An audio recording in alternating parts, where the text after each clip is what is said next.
Well, folks, Joe Biden and company, they keep telling you that your money is safe. And here's the reality. If you have your money in a bank, the money isn't just going to go away. The FDIC has basically now stated that they will fill in any depositors whose bank goes under. But that's not really the issue right now. The real issue when it comes to a lot of the regional banks is that people are taking their money out of the regional banks because the rate of return that you get on your savings in a regional bank is not nearly as much as the rate of return that you're going to get from a so-called money market account. When you put your money in a money market account, you're going to be getting like a 5% rate of return. When you put it in the bank, you're getting like a 0.1% rate of return after inflation, which means why would you leave your money in a regional bank? And the reason that those regional banks have to guarantee those low rates of return as opposed to higher rates of return is because they don't actually have the asset base in order to pay you at a higher rate. And herein lies the problem. Because if people keep drawing their money out of those regional banks, the regional banks are going to go under. If the regional banks go under, liquidity is going to start to dry up. If the liquidity starts to dry up, there's no more investment in businesses. If the investment in businesses stops, you have the 2007-2008 recession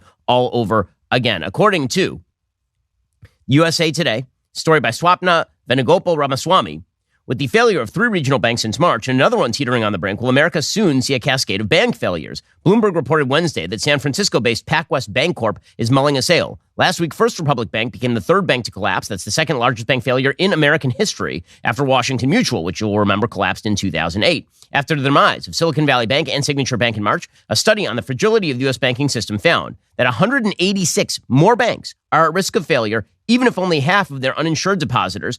Again, those are the people who stand to lose a part of their deposits if the bank fails, right? People who have more than $250,000 in their account at these banks because the FDIC is only supposed to insure up to $250,000 of deposits. They're lying. I mean, they will now insure pretty much all deposits. But if half of those people decide to withdraw their funds, these banks go under. Most bonds are currently paying a fixed interest rate that becomes attractive when the interest rates fall. But the problem is that all of these regional banks basically trusted the federal government. Moral of the story, folks, do not trust the federal government, because the federal government is there to aggrandize itself at the expense of everybody else. So a bunch of banks took all of their assets, they put them in bonds, figuring that the federal government was not going to increase interest rates tremendously over the course of the next couple of years. Inflation was a thing of the past. We lived in the new modern monetary theory universe in which you could just spend endless amounts of money and inflation would never hit. Inflation hit. And now all of those banks have an asset base that is just garbage because the federal government has devalued the bonds in which all of those banks put their money and investments.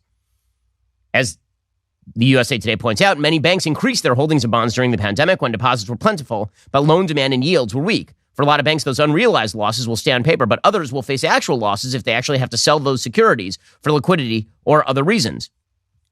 So we could be watching a run on those banks pretty soon. And you can see that as the stock market opens. Regional bank stocks tumbled on Thursdays despite assurances from the Federal Reserve that the banking system was on solid footing. PacWest Bancorp dropped by about 50%.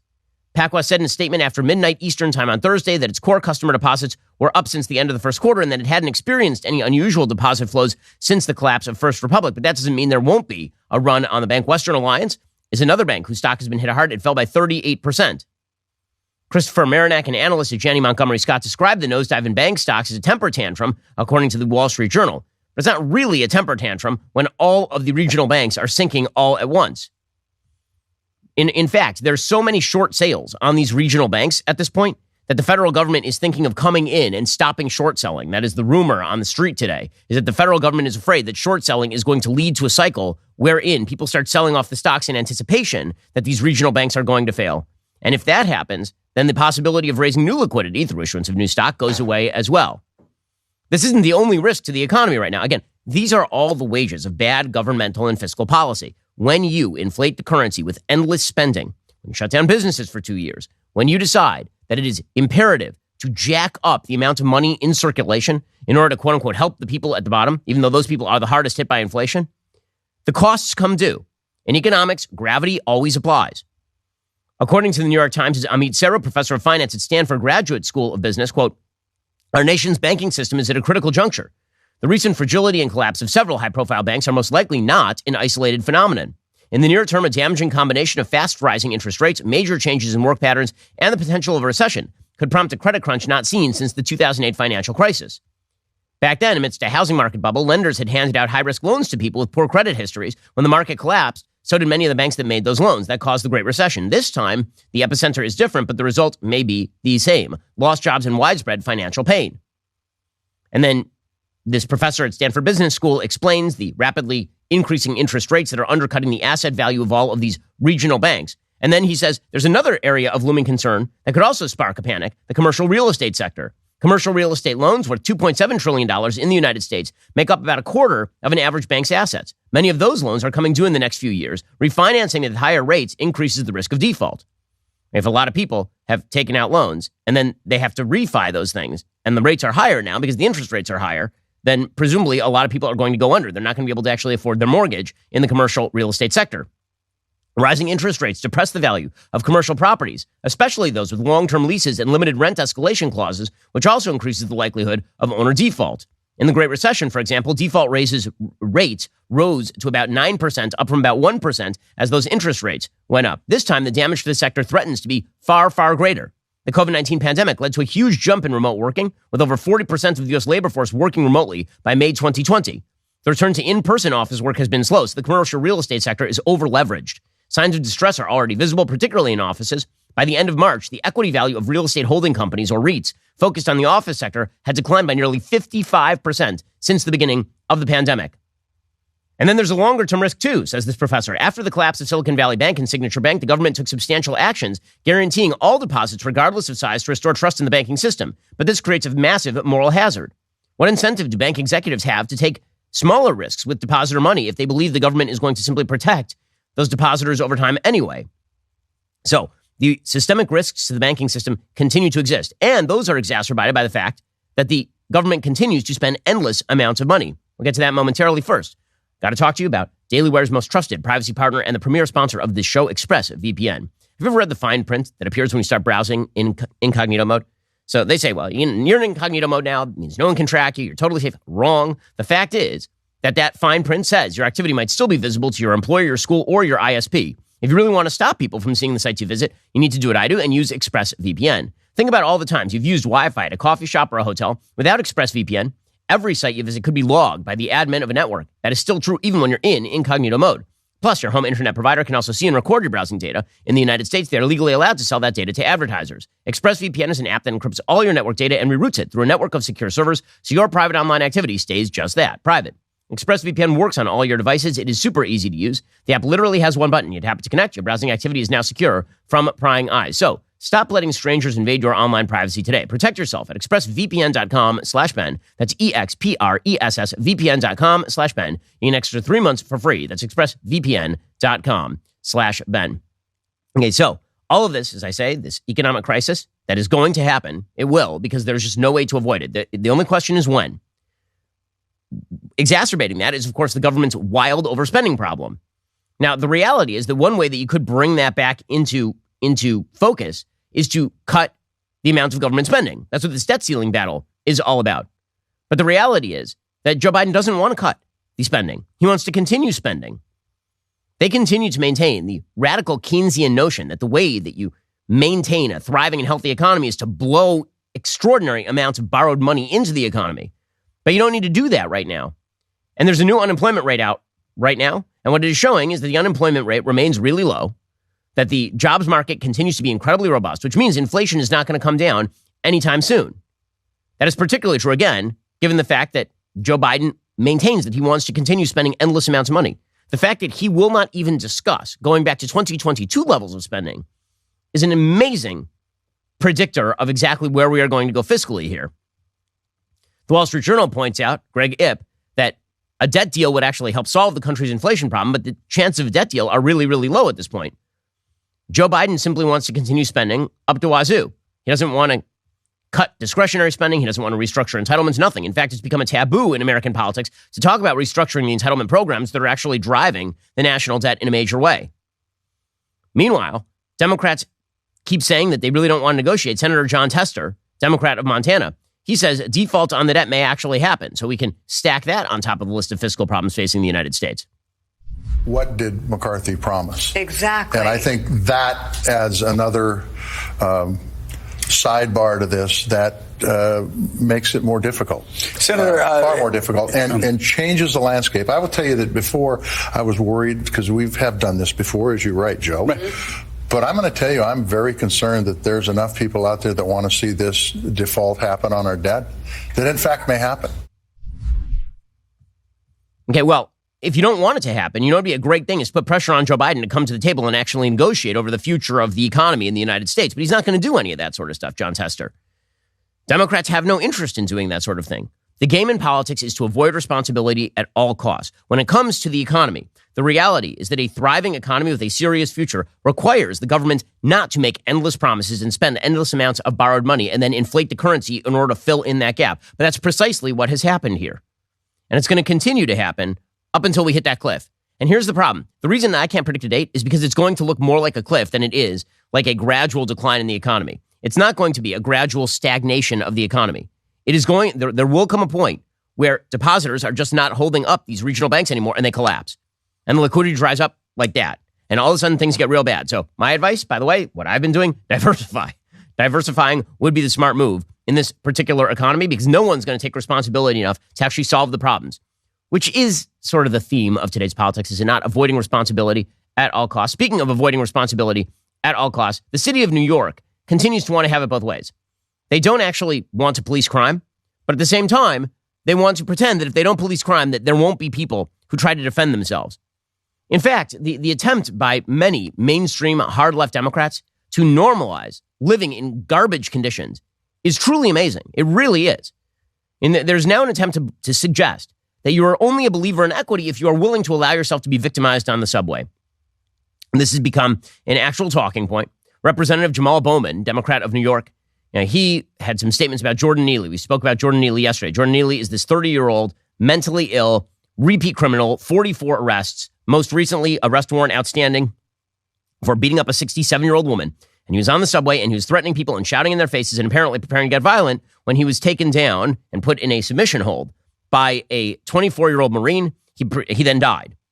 And so this has turned into the media's usual game of, is this systemic American racism? Is this all about the evils of white people? And as I said yesterday, it isn't about that. What this really is about is a city that refuses to actually police crime because policing crime might look racially disparate. Now, here's Representative Jamal Bowman suggesting, of course, that this is indicative of the evils of the United States. I'm born and raised in New York. I rode the trains my entire life as a child. You often see people who are unhoused have episodes. And I couldn't help but think of the 10 other things that could have been done before this person decided to wrap his arms around Mr. Neely's neck and choke him to death. The entire world saw it. The entire world saw him be choked to death. It's on video. So let the DA do his investigation, but the investigation is going to include this video. I mean, that's amazing. What else could have been done? Okay, first of all, there are plenty of resources for people who are mentally ill in the city of New York, at least in terms of having a homeless shelter or a place to go. The biggest problem is that people who are schizophrenic, people who need mental help, those people are not taken off the streets, thanks to people like Jamal Bowman. And instead, the left has settled on a theory when it comes to this, which is that you, the normal tax-paying citizen of the United States, must undergo the gauntlet of being abused in public areas by people who are mentally ill, drug addicts, or criminals. This is something that absolutely must happen. We'll get to that momentarily. First, when you're running a business, your employees can create all sorts of interesting situations. Now, constantly, you're thinking about HR. It's not something you think about when you first start a business. When you first start a business, like you and a couple of buddies, we started our business in my best friend Jeremy's pool house. Okay, it was like 5 guys. Okay, but pretty soon, when your business expands, your employees, they can be trouble for you.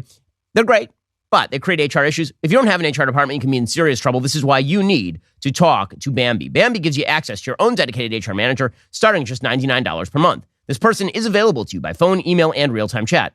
They'll help you run employee onboardings, terminations, and performance reviews. With Bambi's HR Autopilot feature, you can automate important HR practices like setting policies, employee training, and feedback procedures.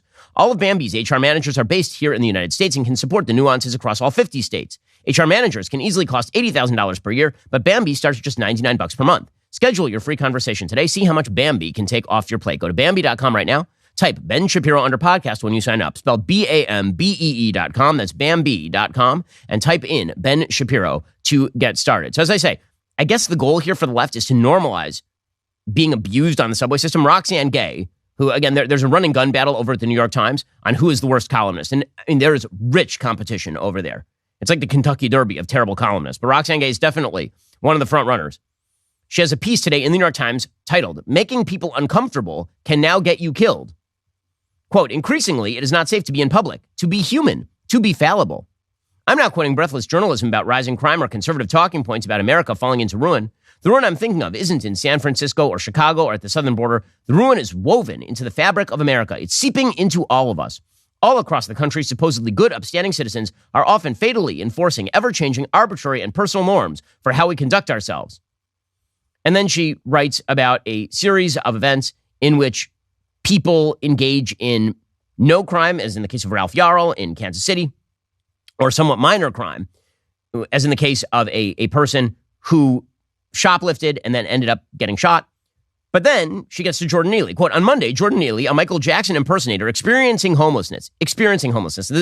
Everything is passive, right? And now everything is you are unhoused. If you're a mentally ill person who's living on the streets, not because there are no homeless shelters, but because the city will allow you to live on the streets and you do so, you're now experiencing homelessness or you're unhoused. It's somehow the fault of the society for not giving you a house or something." He was yelling and, according to some subway riders, acting aggressively on an F train in New York City. Well, not according to some riders, according to all the riders. "I don't have food. I don't have a drink. I'm fed up."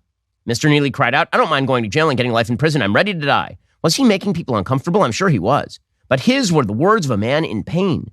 He did not physically harm anyone. I mean, avoid all the reports of Jordan Neely apparently attempting to push people onto the subway tracks over the course of the past few weeks. The consequence for causing discomfort isn't death, unless, of course, it is. A former Marine held Mr. Neely in a chokehold for several minutes, killing the man. News reports keep saying Mr. Neely died, which is a passive thing. We die of old age. We die in a car accident. We die from disease. When someone holds us in a chokehold for several minutes, something far worse has occurred. Well, I mean, first of all, we're going to have a medical examiner, I am sure, who's going to have to determine whether an underlying condition led to Neely's death, meaning that a normal person who's placed in a submission hold gets knocked out, they don't die. Now, the same sort of stuff, again, happened in the George Floyd case, where the situation was obviously exacerbated by the fact that Floyd was high as a kite and had pre-existing health conditions. But that's not really the point. The point here is that you as a citizen, it is up to you to simply undergo the gauntlet of being on a New York City subway. And being abused is just part of being in a civilized society now. To be truly civilized means that you as an innocent law-abiding citizen, you must accept being abused. I mean, I want to show you some video. This is from 2022. This is what riding the subway in New York is actually like.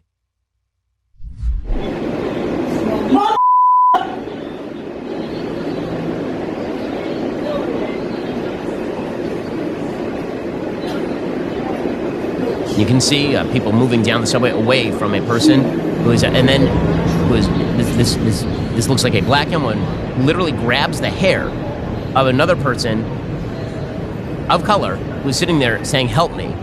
No one's helping her. No one's helping her. This young woman is now grabbing her by the hair and then throwing her. And now walking down the car, shouting at herself. Now climbing the window of the subway, trying to kick out the window of the subway. According to Roxane Gay, that person, what's the problem? What's the problem? This is just what it looks like to live in a civilized... Now, you may think to yourself, this looks like what it's like to live like in an uncivilized society where anarchy tends to reign. This is it's sort of a recidivism to the bad old days of the 1960s, 70s, and 80s in New York City that led to the election of Rudy Giuliani and then a crime decline in the city of New York. But this is what is being normalized. And again, it makes you a good person to accept it. So, for example, there's a woman named Emma Vigeland. She's on the Majority Report, I guess. And she had a clip going viral today talking about how if you want to feel safe on public transit, this is bourgeois. And you have to suppress those bourgeois feelings. You have to make yourself feel okay about being abused on the public transportation system. I was hit at one point sitting on the subway by a man who was having a mental health episode. He sat next to me and he was elbowing and kind of flailing around and hit me in the face and in my body. And it was jarring, right?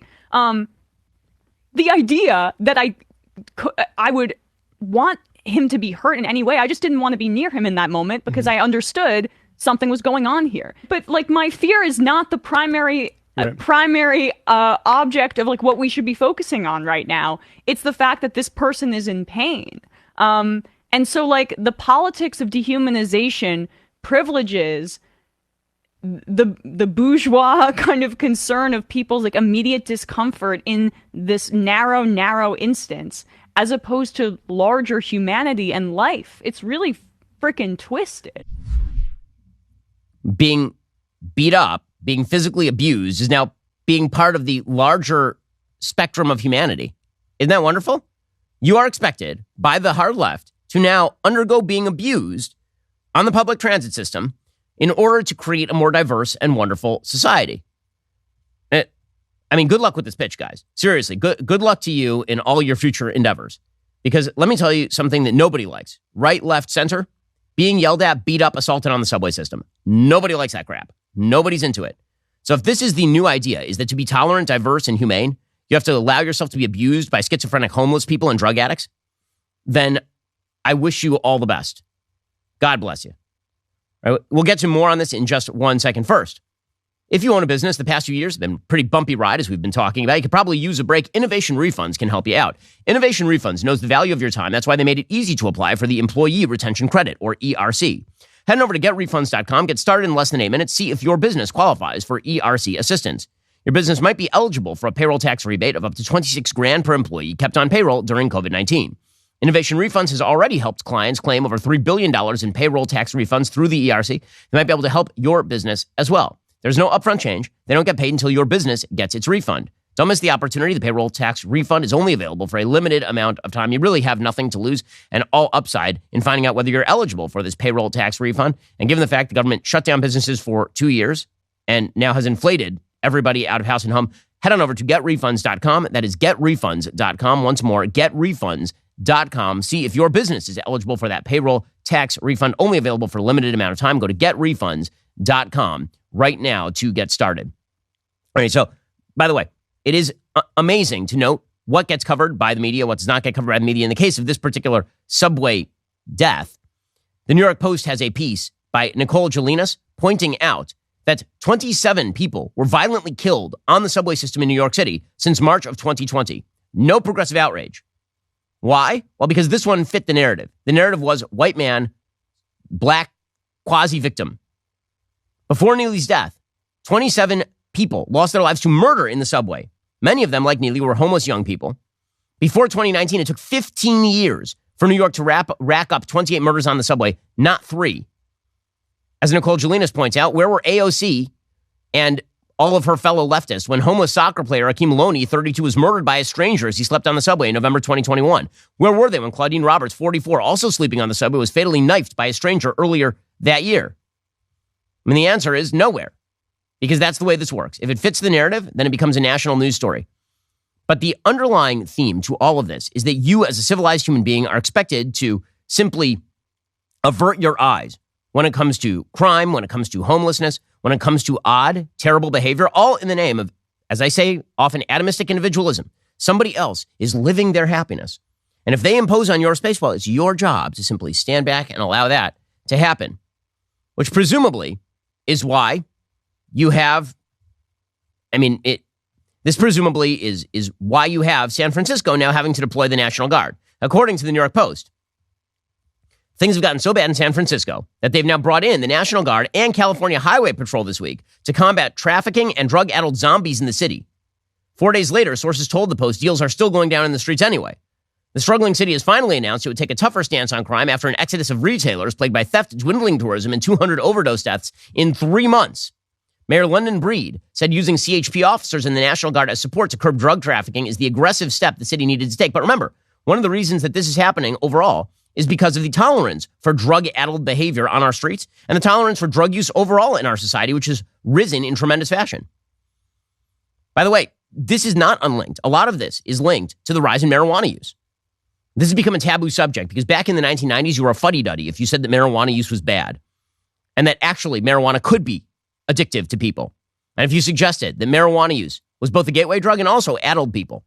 If you said any of that when I was growing up, right, in the late 90s, early 2000s, you said any of that stuff, you were uncool. That was the thing you weren't allowed to say. Marijuana was exactly the same as alcohol, except milder and with some mild health benefits.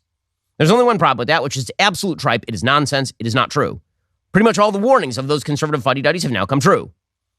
According to the UK Daily Mail, marijuana may be driving a surge in schizophrenia cases among young men, a major government-funded study suggests. Researchers backed by the National Institute on Drug Abuse estimated 30% of all schizophrenia cases in men aged 21 to 30 are linked to cannabis addiction. Overall, across all age groups, the analysis of 6 million people found 15% of diagnoses in men and 4% in women could be attributed to the drug. Dr. Nora Volkel, NIDA director and co-author of the study, said the results called for urgent action and demanded people think twice before smoking marijuana. But we were told that, again, marijuana is the cool kid cigarette. Right? Cigarettes are really bad. You can't have those smoked in public places, but you can walk through Denver and the entire city is now covered in a smog-like blanket of marijuana smoke. And all of that is supposedly good. It was a lie, okay? All of this was a lie. The idea that schizophrenia and marijuana were not linked, or that it was just not true. Another study shows that teens who smoke cannabis are 6 times more likely to get schizophrenia. But again, this was supposed to be an activity linked to personal fulfillment. So you have a drug-addled generation of people. They are high on everything from marijuana to Adderall, who are told by their elders that this is the highest expression of individual autonomy and that all of society must make way for their personal behavior. And then we are surprised when our cities are falling apart. This should not be a shock at all. And there's a philosophical underpinning to everything that is happening with our younger generation, ranging from the skyrocketing rates of mental illness to homelessness to drug use. There's something going on in our society, and that is the complete fragmentation of the social fabric, the exploding of our social fabric, the exploding of the idea of norms, of decency itself. This, I presume, is why the Surgeon General has now put out a report. The Surgeon General of the United States has now put out a report on what he calls the epidemic of loneliness and isolation. Now, first of all, the Surgeon General doing like an amazing job. First, you isolate everybody in their home for 2 years, and then you put out a report on the surging epidemic of loneliness. And well done, everyone. Just genius level stuff here from the Surgeon General. First of all, this is not a public health issue, loneliness. It isn't. It's a spiritual issue. It has public health ramifications, but it's a spiritual issue. But what's hilarious about this report is that the Surgeon General looks everywhere, including under the bed, for the sources of all of these problems. But never at any point does the government suggest, oh, maybe it was us. Maybe us undermining the social fabric, both economically and in terms of communal standards. Maybe that is part of the problem. So Vox.com sums up what is in this Surgeon General report on the epidemic of loneliness and isolation. They say that loneliness and social disconnectedness are a serious threat to physical and mental health. It says social isolation effects on mortality are equivalent to smoking up to 15 cigarettes a day. Social isolation, an objective measure of lacking connection to family, friends, and community, and loneliness, a subjective measure of feeling disconnected, contribute to a person having a higher risk of heart disease, stroke, anxiety, depression, and dementia, and make people more susceptible to infectious diseases. And this ripples out to the broader community. So the main takeaways of the report include the idea that, 1, Americans are lonelier and more isolated than ever. Half of Americans say they experience loneliness, according to several recent surveys. Less than 40% said in a 2022 study they felt very connected to others. In the 1970s, almost half of Americans, 45%, said they could generally trust other people. Today, less than a third say the same. The amount of time Americans say they spend alone every day has risen by nearly 30 minutes from 2003 to 2019, and then increased another 20 plus minutes in 2020, which was during the pandemic. The amount of time young people aged 15 to 24 spend with their friends in person dropped by nearly 70% from 2003 to 2020. Some of the risk factors that make you more prone to loneliness and isolation include, quote, being a racial or ethnic minority or identifying as LGBTQ, experiencing discrimination, having a lower income, and living alone. Well, I mean, perhaps the correlation is reversed. I mean, perhaps this is not because of this.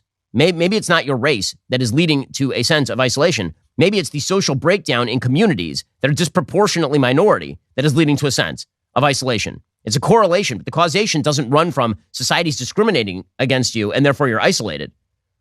Maybe it's that there are underlying social ills that are leading to this epidemic of loneliness and isolation. The second big takeaway from this report is that loneliness and social isolation negatively affect a person and a community's health, which, of course, we already knew. And then the Surgeon General suggests how the United States can begin to address its loneliness epidemic. So they recommend 6 pillars. You ready for these? 1, strengthen the social infrastructure, more communal spaces, more social activities, better infrastructure to help people access them.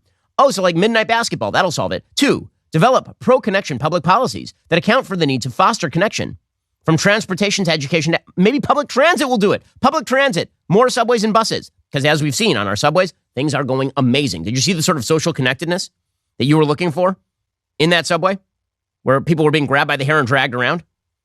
Mobilizing the health sector, train healthcare providers to identify people at risk of isolation, and better equip providers to connect patients with the other forms of social support they may need.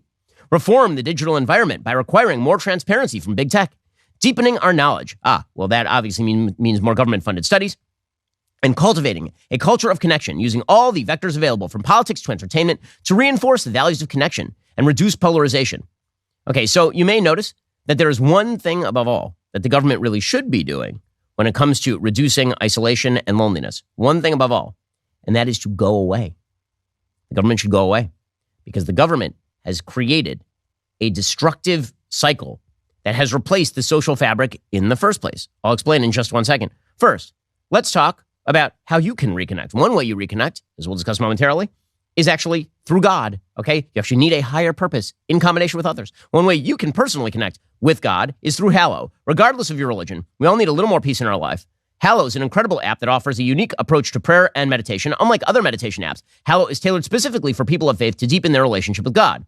The Hallow app is filled with studies, meditations, reflections rooted in Christian prayer practice. I have a bunch of Christians, obviously, who work at this company. Huge percentage of my audience is Christian. And let me tell you, go back to church and use Hallow. You can pray alongside Mark Wahlberg, Jonathan Rumi, who portrays Jesus in The Chosen, even some world-class athletes. You can access that #1 Christian podcast, The Bible in a Year with Father Mike Schmitz, on Hallow. Hallow helps you maintain a daily prayer routine. With features like progress tracking and streaks, you can stay motivated, make prayer a regular part of your daily routine, set prayer reminders, invite others to pray with you, and track your progress along the way. Now, I take time out of my day 3 times a day to pray. You should do the same using Hallow. If you're looking to deepen your relationship with God and improve your mental and emotional well-being, try Hallow for 3 months free at hallow.com/Shapiro. That's hallow.com/Shapiro. Also, if you, along with tens of millions of other people, watched Netflix's hit show Making a Murderer, you're going to love Daily Wire Plus's new exclusive 10-part series with Candace Owens, Convicting a Murderer, coming this summer. There's no such thing as your truth. There's only the truth. And while it seems like we are living in a world where the actual truth is hard to come by, some people are still pursuing it. That includes people at the Daily Wire and especially Candace with regard to this particular case. So, you know that Netflix series all about Stephen Avery and how basically an innocent man had been convicted? Well, it's a lie. It's not true. And Candace debunks it in Convicting a Murderer. You're not going to want to miss it. There's never been a better time to become a Daily Wire Plus member. Sign up now for Convicting a Murderer. You'll receive an early bird discount of 35% off your Daily Wire Plus membership. Don't wait until the series comes out this summer. The deal is not going to last long. You're also going to get all the premium content from Daily Wire, including The Greatest Lie Ever Sold from Candace, What is a Woman, Dr. Jordan B. Peterson's series on the Book of Exodus. Join now at dailywire.com/subscribe. Become a member. See the truth when it finally comes out. Okay, speaking of the breakdown of the social fabric, so the Surgeon General has this report talking about all the ways the loneliness epidemic is destroying the country, and all of the solutions are things like, what if we built you a dorm and then we forced you into a common space to hang out with all the other people? What if we actually made you ride public transit? What if we created midnight basketball leagues? Here's the deal, guys. Leave people alone and let people go back to church. There are a couple of major things that have happened via the government that have destroyed the social fabric in this country over the course of the last 60 years. One is the replacement of social connection with government incentive structures. And I'm talking economically speaking. See, in a normal religious community, the way that it works is that you demonstrate you have skin in the game. The skin in the game is you go to church, you go to synagogue, you engage with your community, you're part of the PTA, right? And by showing that you have skin in the game, what this means is that when you fall on hard economic times, your friends help out. Your family helps out. Your kinship structure helps out. This is traditionally how communities were built. The government came in and said, this is unfair. We don't like this anymore. Because what it's basically saying is that you have to buy into the system in order for you to receive back. Now, the government replaced that with a new deal, which is you have to buy into the government system in order to receive back. If you really want to receive, then you have to give all authority to the government and you have to cut out the social fabric, which is precisely what people did. Again, all of the economic support systems that were built, rooted in duty, right? The entitlements that you got were just an aspect of the duty that you had to the community. And if you disconnected the strings between you and the community, well, the entitlements went away.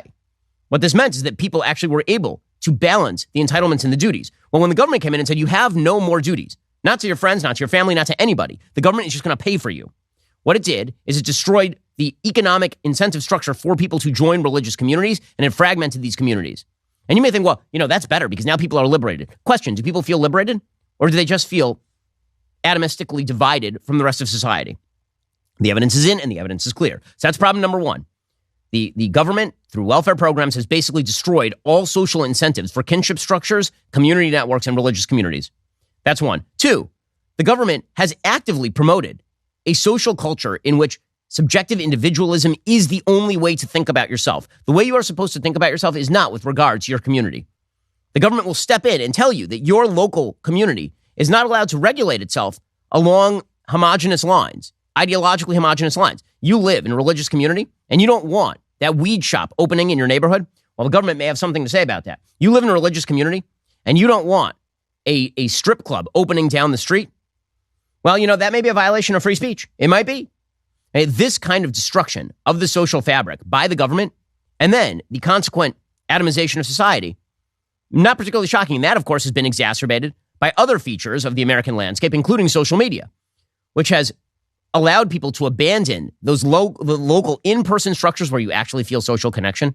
Right? The place where I feel the most social connection on a personal level, and this is true for virtually everybody in the Orthodox Jewish community, for example, is Sabbath. On Sabbath, you go to shul. At shul, you hang out with your friends. Your kids, it's your friends' kids. You spend literally the entire day being part of your community. And then if you are part of a robust Orthodox community, it's not only on Sabbath, but this is, of course, true of Christians on Sunday. This is why the idea of blue laws and Sabbath laws, in which people basically took off the day, that was a very good thing, societally speaking. Okay, we got rid of all of that stuff. And we replaced that with this idea that you can make friends all across the country, right? You can do this using Facebook. You can do this using social. Well, those aren't friends. Those are just people who are online and lonely and bored, just like you. And they have no actual stake in you because you have no duty to them. See, the thing is, if you actually wish to create a social fabric, it is reliant not on goodwill. It is reliant on goodwill that is built upon a mutual sense of values, sharing, and duty. That is where the social fabric is built. See, I have goodwill for a lot of people out there, randos. I have goodwill for them. I give charity to them all the time. But let me tell you something. If they don't buy into the same dutiful system that I am a part of, the level of connection I have with them is very, very low. And the government has basically exploded that. The notion that you have a duty to your neighbor is now governmentally imposed by dint of the government gun, right? The way that you're going to help your neighbor is by paying into the welfare system. And if you don't pay into the welfare system, the government will come arrest you for tax evasion. That is not the way that it typically used to work. The way that it used to work is there were social pressures for you to join the religious community and be part of a purpose-driven community with a higher value system. And by doing this, this meant that you were now engaged with everybody else. The government came and they destroyed all of this. All the intermediate structures of society that sociologist Robert Nisbet talks about 50, 60, 70 years ago, all of those have been completely undone. And there's the Surgeon General being like, well, but if we do build some buses, then we'll fill that back in. Well, the backlash to this is all starting now because it turns out that the crystallization of this atomistic individualism, the crystallization of this subjectivism has now entered the advertising marketplace. And it was one thing when this was the soft background to our society. It was one thing when we could feel it happening. We could feel the social fabric fraying, but you didn't see somebody just ripping the social fabric in half right in front of you. When people could deny that this is what they were doing, when they're like, well, you know what? Yeah, the social fabric is getting, but that's just the natural consequence of development. That's just, it's sort of a thing that happens. And I mean, do you really want to go back to the bad old days when you were expected to go to church?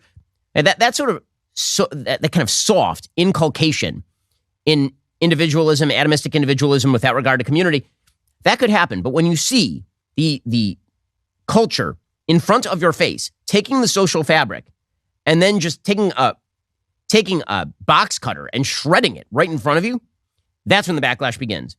And this is what we are now seeing. So one of the reasons that you're seeing this with regard to Bud Light, okay, Bud Light is a great early bleeding indicator of this. So Bud Light was a great American company. It was a great American brand. It was a brand that was built on basically the flag and horses. That was the entire marketing campaign for Bud Light. It was the Clydesdales, right? That's what everyone remembered about Bud Light. These really cute commercials during the Super Bowl with the Clydesdales and some dude with an American flag. That was going to be Bud Light. And then Bud Light decided to hire, as an influencer, a man pretending to be a woman. And at that point, everybody went, okay, guys, we have nothing in common with you. Literally nothing. Not only that, we think that you are actively fostering the fraying of the social fabric. Because if we don't even share basic things like men and women exist, then we have nothing to share. And so Bud Light sales have absolutely cratered. And honestly, good on us. It's an optimistic sign for American society. Good on Americans for not buying Bud Light. Apparently, their sales have dropped like 20%, leading the Anheuser-Busch InBev CEO, Michael Ducaris, to have to speak about the decline of Bud Light sales on an actual conference call. Here is what he said. One challenge is what you call the misinformation and confusion that still exists. We'll need to continue to clarify the facts, that this was one cam, one influencer, one post, and not a campaign. And repeat this message for some time. Okay, so they're just going to keep claiming now. They have to back off this thing. They're going to say it was just one post, it was an influencer, it was not a campaign. Well, good luck to you. You're going to have to do more than that. I'm glad that you guys are backing off. I'm glad that you have realized that you can't go this far and slap Americans in the face with a wild bout of social leftism. But it ain't going to help. Bud Light sales apparently are down 26.1% for the week ending April 22nd compared to the previous year. They were down 21.1% for the week prior. In fact, here is some video from Fenway Park. There's a Bud Light stand over there. You can see it's a fairly busy park. There is no one at that Bud Light stand. Guys, this is so funny and bizarre. Look at that. That is the Bud Light. That is every single Bud Light stand. Look, there's no one. No one is going to the Bud Light stand. There's lines for the stand right next door. No one at the Bud Light stand. That is not shocking. That is the way this is going to go. Because the American people, it turns out, we don't like having the fraying of the social fabric thrust directly in our face. So Bud Light is trying to walk it back. Keep it up. Keep it up, America, because this is necessary. Meanwhile, again, the gap between the elites who actively promote a culture in which the only thing that matters is that subjective feeling of inner sexual fulfillment. The gap between the elites and everybody else is growing and growing. This is particularly true in the fashion industry. So Anthropologie has now jumped on the bandwagon. But the backlash is coming too. So Anthropologie released a photo shoot with a dude. This is a dude who is now wearing Anthropologie dresses. Now, my wife loves this stuff at Anthropologie. I'll tell you one thing. We're not shopping at Anthropologie anytime soon. Because guess what? We are not fans of brands that patronize women by pretending that men can act like women or be women. It's ridiculous. Okay, by the way, this particular Instagram post by Anthropologie got such bad response that they had to shut off the comments. Here's the post. Here's this dude, and he's wiggling around, and then he's going to do this thing where he waves a dress at the camera, and boom, now he's wearing another dress.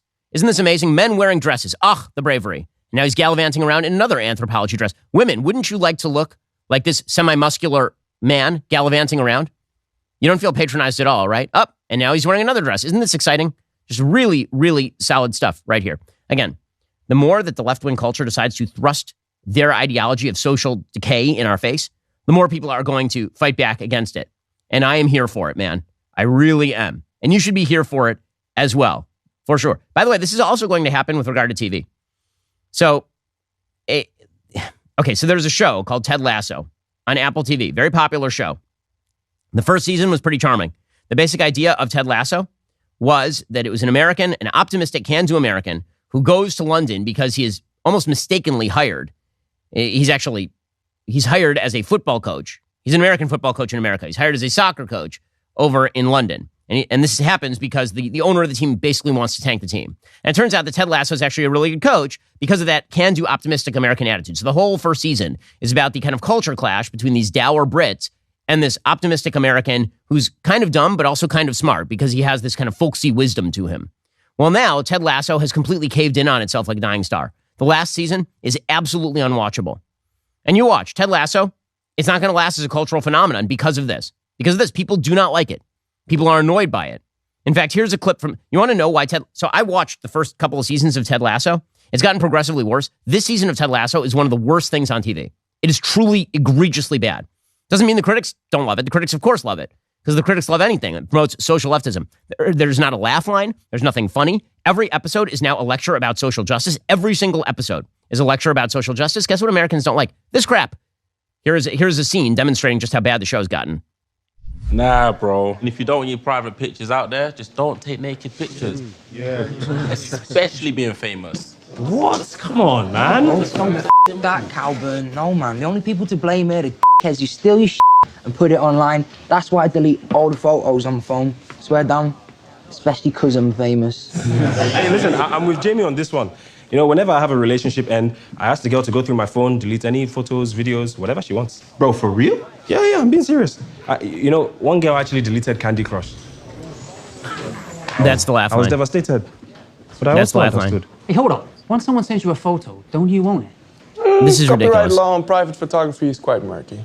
It's not about the law. It's about doing what is right. A lecture. Like in Les Miserables. Oh, good Lord, this is terrible writing. Good Lord, this is awful, awful, awful writing. What does that have to do with the decaying of the social fabric? Again, everything that was supposed to be built around common values, like, say, shared patriotism, which is what Ted Lasso's first season was built on. Instead, it has now been derided and moved to the side in favor of whatever is the Me Too crap that you seek to push in a soccer show. And the ratings will go down because the American people are not up for this sort of stuff. Just watch it. Just watch it happen. Meanwhile, in terms of decaying the social fabric, there are a lot of Americans who believe that there are so many people in positions of power who decry this sort of stuff, but actually are in favor of the decay of the social fabric. This is particularly true when it comes to illegal immigration.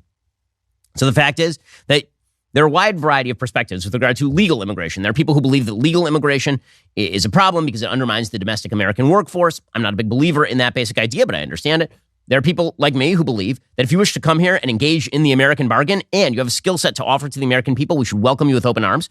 Okay, but when it comes to illegal immigration, it is very clear that no country worth its salt can have an open border. And so when you have elites who are effectively advocating for an open border or effectuating an open border, when that happens, a lot of people are going to look at that elite class and say, you guys don't seem to care very much about the social fabric. It's in fact, we think you're lying. We think that you're in favor of the fraying of the social fabric because you literally don't care about changing the constituency of the country for people who are crossing the border illegally without any screening procedures of any real weight whatsoever. So this is why people are down on the Biden administration with regard to the illegal border crossing numbers. There's been a sea change in how immigration is dealt with in this country. Basically, in 2012, Barack Obama, in pursuit of re-election, decided that he was going to try to appeal to Hispanic voters on the basis of DACA, right? He was going to say that the Dreamers, people who are young people who've been brought here when they were kids, and now they've grown up, but they were still here illegally, that those people should be legalized in some way, and he was going to override the Constitution and just do it using power of the pen and power of the phone. And his basic idea was these are the Dreamers, and don't worry, people who are south of the border now, they're not going to look at that and then just cross the border. This is what he said publicly. Now, the question is, did you believe him then? Or was this a giant magnet that creates a sucking sound, taking up everybody south of the border, up north of the border? And the answer is now in. And the Democrats have not mitigated their policies on the border in any way, shape, or form. And so the immigration crisis continues to get worse. It's going to get absolutely egregious this summer. So much so that even Kyrsten Sinema, a newfound independent in the state of Arizona, she used to be a Democrat, now she identifies as an independent, she blasted Karine Jean-Pierre for saying that the border is secure. She says, no, the border is not secure. More action needs to be taken. So it has to be legislative action. We're going to continue to call Congress to do that. So obviously the border is not secure. Anyone with eyes can see that. And anyone who lives in a border state like I do, born and raised in Arizona, actually takes offense at comments like that because they're just factually not true. The reality is that border communities in my state are suffering already, and that's before the end of Title 42. And this is why people are questioning what exactly are the Democratic priorities here. So much so that you're starting to see Democrats actually adjust their message. So just a couple of days ago, Eric Adams, the mayor of New York, he was ripping on Greg Abbott, the governor of Texas. Greg Abbott, of course, has been sending busloads of illegal immigrants to New York City. Why? Because those illegal immigrants, they will cross the border, and then Abbott will say, where do you want to go? And many of them will say New York, and so say, here's a bus ticket. And Adams basically suggested that Republicans down south, that they are racist, and that is why they are sending illegal immigrants and migrants up north to places like Chicago or New York. Here was Eric Adams just a couple of days ago. Governor Abbott sent asylum seekers to New York, black mayor, to Washington, black mayor, to Houston, black mayor, to Los Angeles, black mayor, to Denver, black mayor. He passed over thousands of cities to land here. And so I don't think El Paso, I don't think Brownsville, Texas, I don't think any of those other cities should have to bear the weight of the failure in Washington, D.C. So it was wrong. It's a little difficult to hear Adams here, but what he's actually saying is that Abbott is targeting black mayors. It's not just northern Democrats. He's targeting black mayors in New York City. So yesterday, he had to walk that back. He said, I'm not saying that Greg Abbott is a racist. The reason he has to walk this back is because it's very obvious that the Democratic Party at a national level is responsible for the crisis. And now local Democratic leaders are going to have to pay the price for bad Democratic policy nationally. Here's Eric Adams walking this back. he has been busing, even today, busing thousands of migrants to this city. But you said this week that he's sending them to Black-led cities, your city, Washington, D.C., Chicago. Are you saying here that he is doing this because of the race of the mayor of the city? Well, let's be clear here. It was placed in quotes on one of the front pages of our paper that I called him a racist. It was placed in quotes. I never said that. I mean, I didn't say that you called him a racist, I but said you said he was sending it to all Black-led cities, right? I want to be clear. I said the front pages of the Post, not you. Yeah. That's what they stated. What I'm making clear of the fact, not based on my opinion, he sent them to New York City, Washington, D.C., Chicago, Denver, but also Philadelphia, which has a white mayor. All of the. I have not received any reports from Philadelphia. Well, he actually is sending. I mean, Ron DeSantis sent illegal immigrants to Martha's Vineyard, so it doesn't have anything to do with race. But Adams then was finally forced to rip into the White House over their handling of immigration. Again, it turns out that people don't like this stuff. You know, the Democrats have been escaping the guillotine, electorally speaking, because Republicans keep running bad candidates. If Republicans ran good candidates in any area, they would be much, much more competitive with a Democratic Party that seeks to undermine the social fabric. This is why you're seeing Democrats run away from their own positions in their own party now. It is not about the asylum seekers and migrants. All of us came from somewhere to pursue the American dream. It is the irresponsibility of the Republican Party in Washington for refusing to do real immigration reform, and it's the irresponsibility of the White House for not addressing this problem. Brownsville, Texas, El Paso, Denver, Los Angeles, New York, Chicago, we should not be burdened the weight of this problem. Okay, finally, he goes out of his way, and after slapping Republicans in Congress for no reason, he decides to go after Joe Biden. And Democrats are increasingly going to be forced to deal with the consequences of their own actions because it turns out they have real ramifications for the society in which we all live.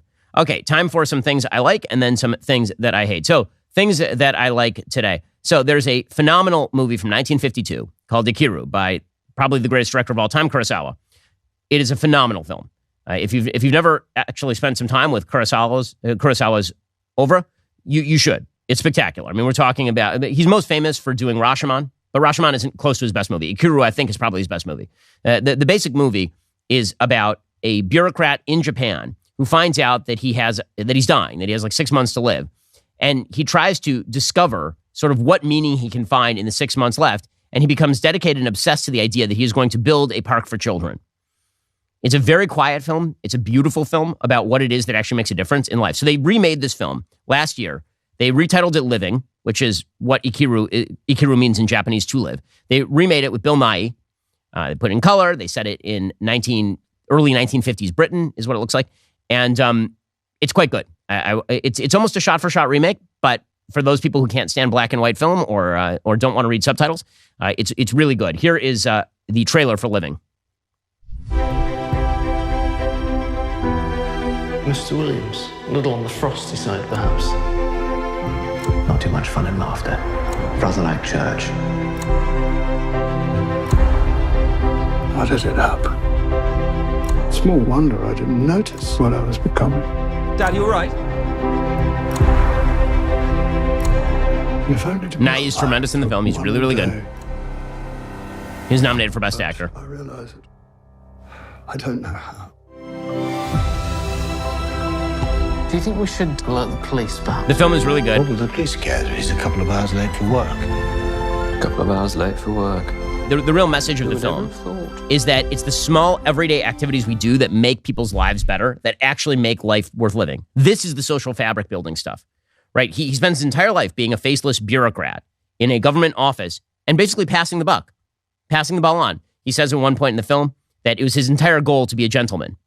Okay, and then it's really quite a conservative film because the original is quite a conservative film. He after discovering that he has a fatal disease, the first thing he does, he goes to kind of a seaside town. He thinks about committing suicide, but then he doesn't do it.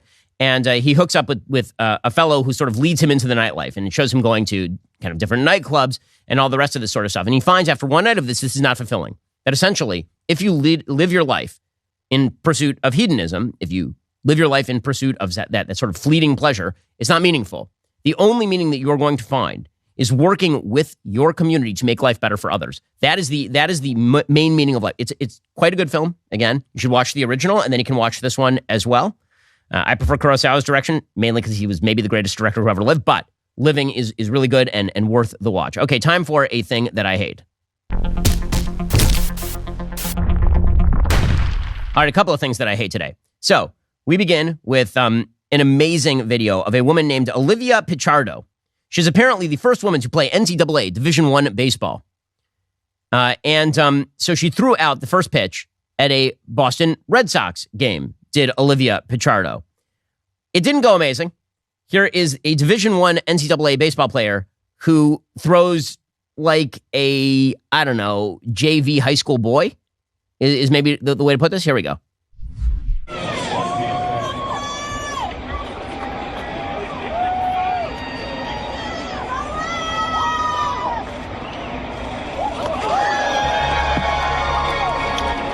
And that is a wild pitch. That is to the backstop. Everybody cheering.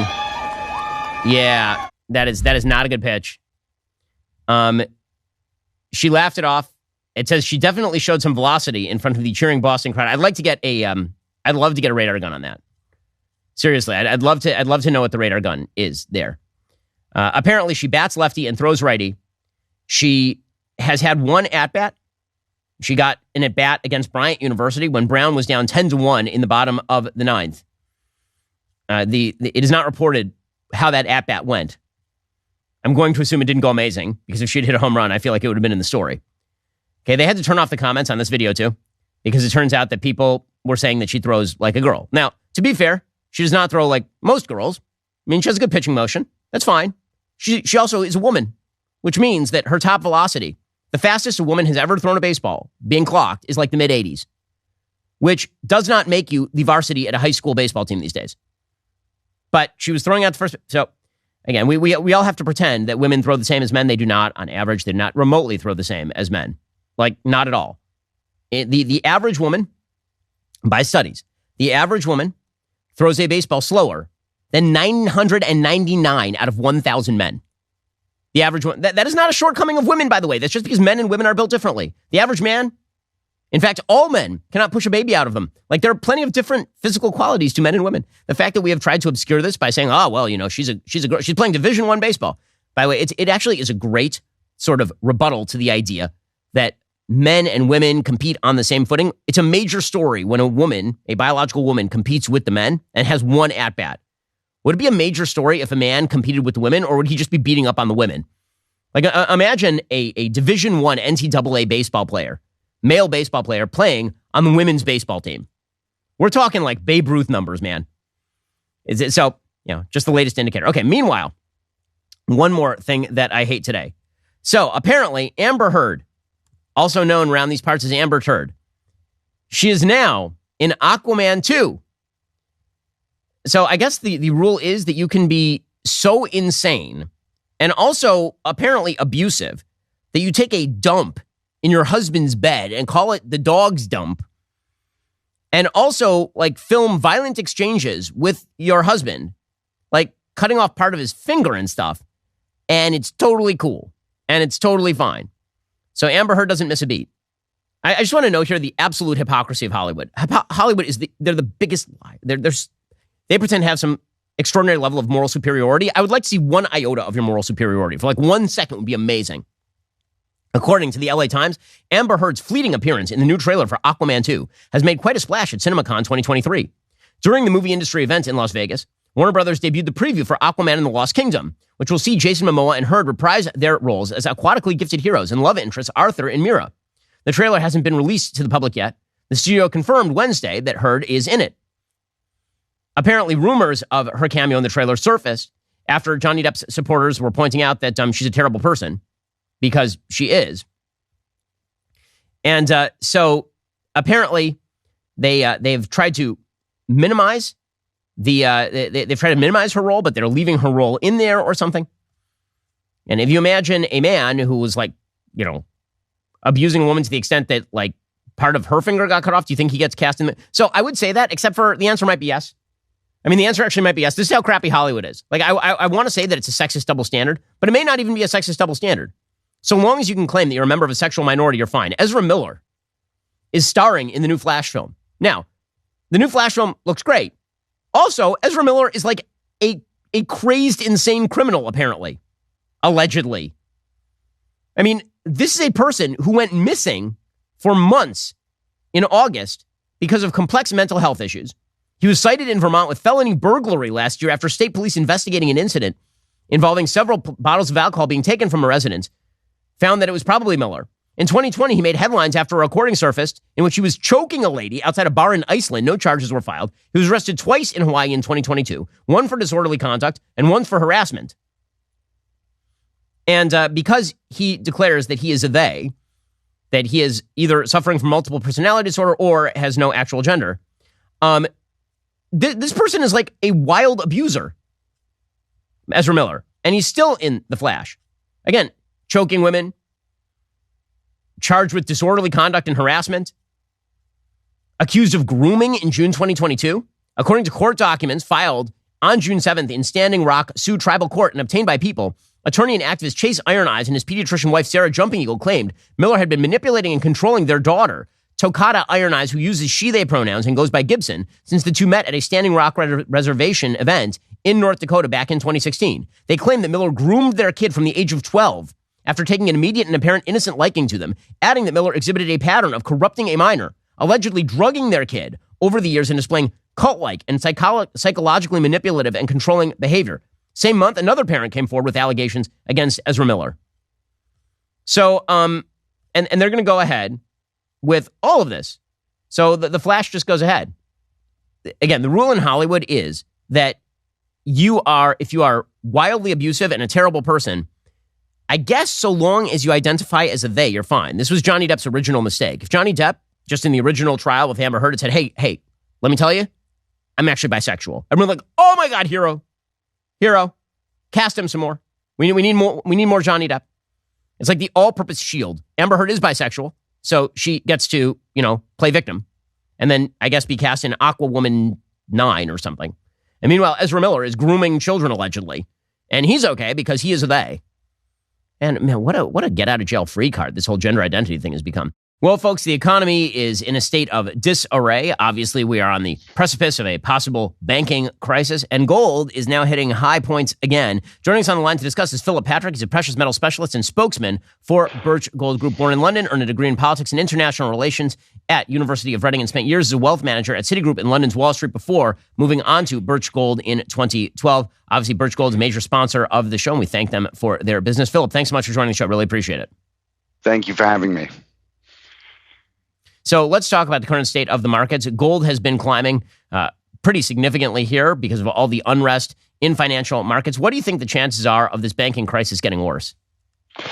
Look, we've seen in just the last few weeks 3 of the 4 largest bank failures in U.S. history. And obviously the problem First Republic ran into is the same problem that Silicon Valley Bank had, which is essentially they bought long-term treasury bonds, and since the Fed has been raising interest rates, it's put a squeeze on their capital. Now, according to the FDIC, the banking system was undercapitalized by $620 billion at the end of 2022.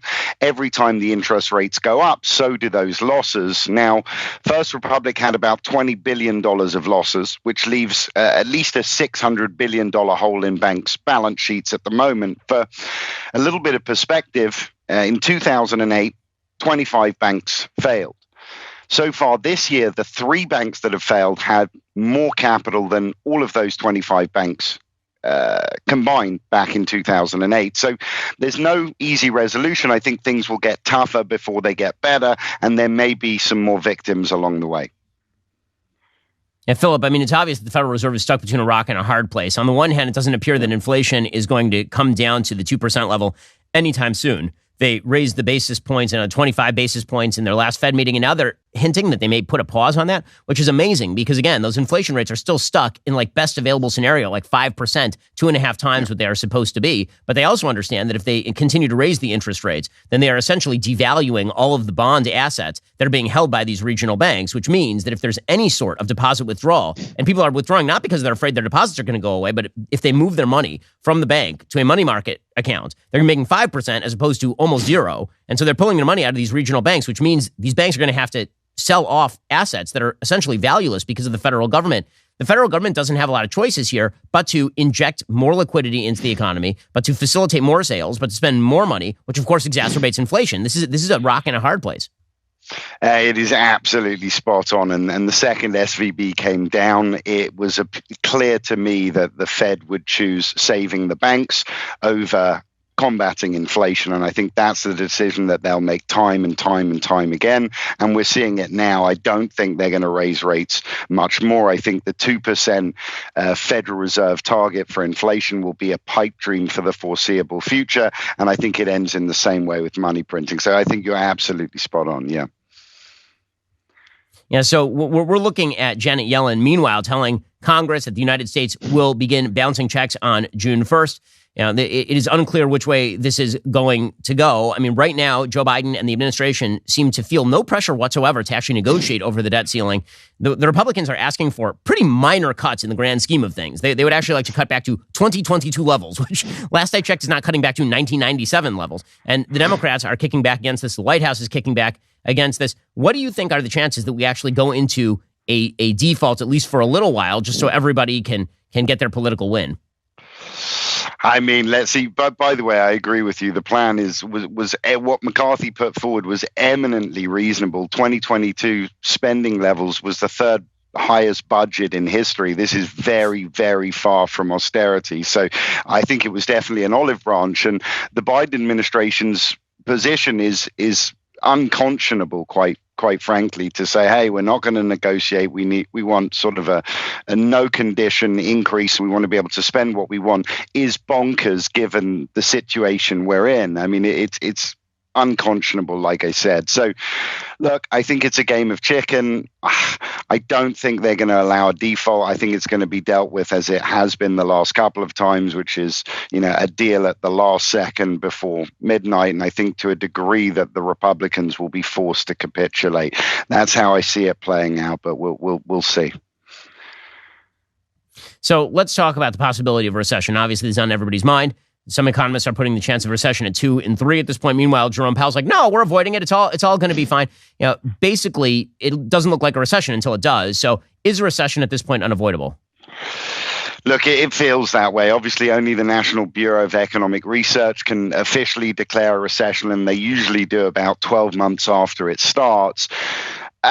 Look, the Fed won't use the word recession, but they've been using the word soft landing, right, which I think is Federal Reserve speak for recession. Whatever they call it, I think we're going to get it. And you look at all of the big leading indicators, I think it's fairly clear.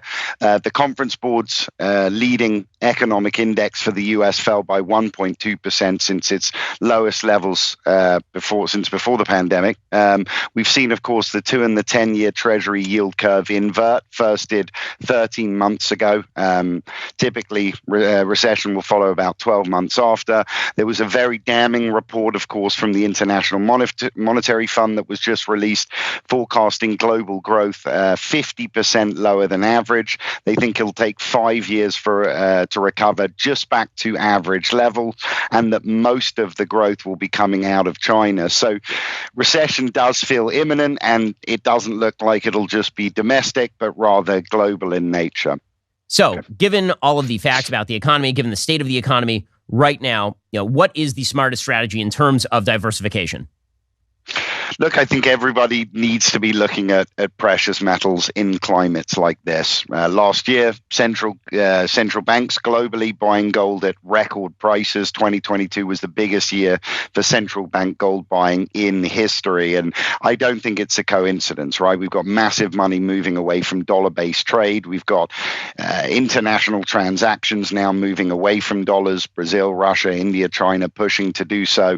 We have inflation domestically. We have air coming out of a stock market bubble. All of these things don't bode well for stocks, bonds, the dollar, shorter term. And in those climates, that's where precious metals become very important.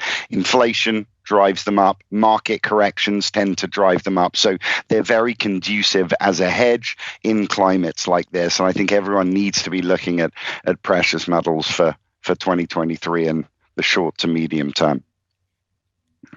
Well, folks, Birch Gold is a sponsor of the show. Obviously, if you wish to buy your gold the way I do from Birch Gold, text Ben to 989898. Get your free info kit on gold. Again, text Ben to 989898. All right, guys, the rest of the show is continuing right now. You're not going to want to miss it. We'll be getting into the mailbag. If you're not a member, become a member. Use code Shapiro at checkout for 2 months free on all annual plans. Click that link in the description and join us.